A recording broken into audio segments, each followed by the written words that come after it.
In 1974, the Japanese Ministry of International Trade and Industry, or the MITI for short, desiring to avoid consumer confusion, attempted to force the Japanese video industry to standardize on just one home video recording format. Later, Sony had a functional prototype of the Betamax format, and was very close to releasing a finished product. With this prototype, Sony persuaded the MITI to adopt Betamax as the standard, and allow it to license the technology to other companies.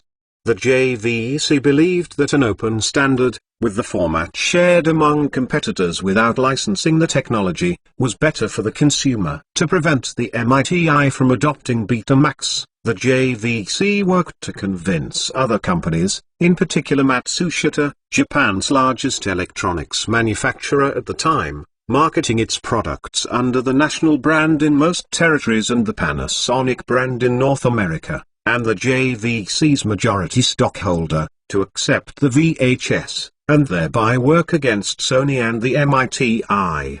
Matsushita agreed, primarily out of concern that Sony might become the leader in the field if its proprietary Betamax format was the only one allowed to be manufactured. Matsushita also regarded Betamax's 1-hour recording time limit as a disadvantage. Matsushita's backing of the JVC persuaded Hitachi, Mitsubishi, and Sharp to back the VHS standard as well. Sony's release of its Betamax unit to the Japanese market in 1975 placed further pressure on the MITI to side with the company. However, the collaboration of JVC and its partners was much stronger, and eventually led the MITI to drop its push for an industry standard.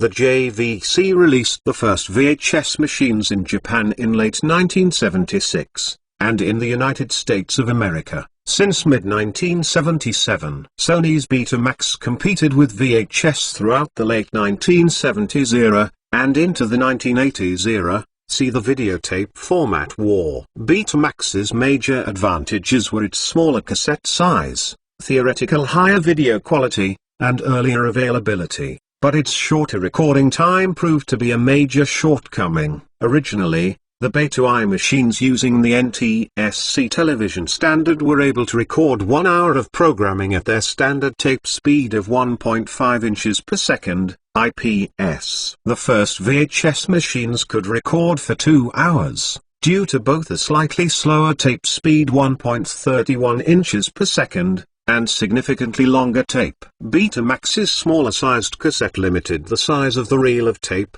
and could not compete with VHS's 2-hour capability by extending the tape length. Instead, Sony had to slow the tape down to 0.787 inches per second, Beta 2, in order to achieve 2 hours of recording in the same cassette size. Sony eventually created a Beta 3 speed at 0.524 inches per second, which allowed NTSC Betamax to break the 2-hour limit. But by then VHS had already won the format battle. Additionally, the VHS had a far less complex tape transport mechanism than Betamax, and the VHS machines were faster at rewinding and fast-forwarding than their Sony counterparts. And that is it for part 3 of our 95th commentary blog, and we'll see you again in the next video. Have a safe day.